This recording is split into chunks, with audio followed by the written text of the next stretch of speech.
এখন আমি কি সারা জীবন সারা বাংলাদেশে মসজিদে আল্লাহর বাড়ি করবো নাকি? কোনো কথা হতে পারে? কোনোদিন পৃথিবীতে কোনো দেশ সাম্প্রদায়িক শুধু একটা জিনিসের মধ্য দিয়ে পৃথিবীতে কোনো সুন্দর কিছু কল্যাণকর করতে পারে না। যে বাংলাদেশে একটি অদ্ভুত বিষয় আছে, যত সুন্দর, যত শুভ, যত আমাদের সৃজনশীল জিনিসগুলোকে বিনষ্ট করা অদ্ভুত একটি প্রক্রিয়া রয়েছে সবার মধ্যে। কি কারণে? এটা জাতিগতভাবে নাকি কেন? সাম্প্রদায়িক কারণে? এই কারণ ব্যাখ্যা করলে হয়তো আমার দিন পার হয়ে যাবে, কিন্তু আপনারা দেখুন আমাদের সুন্দর জিনিসগুলো যেগুলো রয়েছে, শুভ জিনিসগুলো রয়েছে, সেগুলো বিনষ্ট করার জন্য কত তৎপর একটি গোষ্ঠী। এই দেশটি সবাইকে নিয়ে, বাংলাদেশ স্বাধীন হয়েছিল সবাইকে সাথে নিয়ে চলবার জন্য, একটি পৃথিবীতে অসাম্প্রদায়িক ধর্ম, বর্ণ, গোত্র নির্বিশেষে বসবাসের জন্য। এটি পরিষ্কার। সেই জায়গা থেকে আমরা এখানে যারা আছি সবাই কাজ করছি একইভাবে, একই লক্ষ্যে।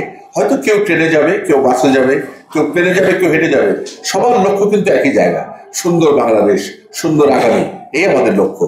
সেই ব্রত নিয়ে আমরা যে কাজ শুরু করেছি, আপনারা জানেন একে একে আমাদের যে ঋতুভিত্তিক একটু আগে বললো সঙ্গীতা ইমাম, আমাদের অনুষ্ঠানগুলোকে যেগুলো হতো ভুইফোট সংগঠন নাম দিয়ে জায়গা দখল করে নিচ্ছে, এবং তারা প্রায় প্রকাশ্যে বলছে যে আপনারা অনেক করেছেন, এখন আমরা করবো, আর কাউকে করতে দেবো না এখানে।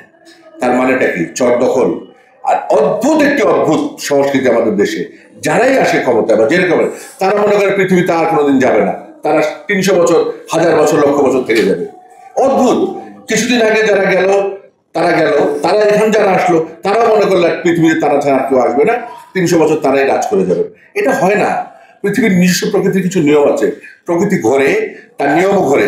আজকে তারা আছে, তারা থাকবে না। আমি দাঁড়িয়ে আছি, আমি নষ্ট, আমি মারা যাবো, আরেকজন আসবে। এটাই নিয়ম পৃথিবীর। তো সেই নিয়মটিকে আমরা অস্বীকার করে আমাদের মতামতটাকেই চাপিয়ে দেওয়ার চেষ্টা করি। এটি ঘৃণ্য অপরাধ। আজকে যেটি হচ্ছে, যে সঙ্গীত আমরা বলছি বারবার, যে সঙ্গীত শরীরচর্চা, কথাটা কিন্তু সেখানে না। যখনই দেখেছি যে হেফাজত যারা আন্দোলন করে, যারা সংগ্রাম করে, তার একটা পার্ট এদেশের জামাত ইসলাম একটি পার্ট, তারা হতেই পারে, তাদের পছন্দ থাকতেই পারে, কিন্তু তাদের পছন্দ আমাদের উপরে চাপিয়ে দেবে কেন? এটি তো হতে পারে না। কারণ তারা অপছন্দ করেছে, যখনই খবর এসেছে দেখেছি, তারপরে এটা নিয়োগ বাতিল হলো। এটা সাধারণ নিয়ম। বাংলাদেশ ব্যাংকে কারো যদি প্রমোশন হয়, IFIC ব্যাংকে প্রমোশন হয়, উত্তর ব্যাংকে প্রমোশন হয়, গভর্নমেন্ট বলবে নাকি না এই প্রমোশন দেওয়া যাবে না? এটা রুটিন ওয়ার্ক। জিনিসটা ছিল জাস্ট রুটিন ওয়ার্ক, যে শিক্ষক নেওয়া হয়েছে, প্রজ্ঞাপন হয়েছে, শিক্ষক জয়েন করবে, এই তো ব্যাপার। যেহেতু সঙ্গীত, যেহেতু শরীরচর্চার সঙ্গীত, তাহলে এগুলো করা যাবে না।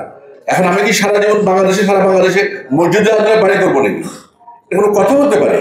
কথার কথা যে আমাদেরকে ভাবতে হবে বিষয়টা নিয়ে, যে এইটার ভিতরে একে একে আমাদের সুকুমার বৃত্তিগুলো, আমাদের যে সৌন্দর্যগুলো, স্বকীয়তাগুলো, স্বকীয় সাংস্কৃতিক বৈশিষ্ট্যগুলো, উত্তরাধিকারগুলো, সবগুলোকে বিনষ্ট করে শুধুমাত্র সাম্প্রদায়িক একটি যাত্রার দিকে আমরা এগোতে চাচ্ছি।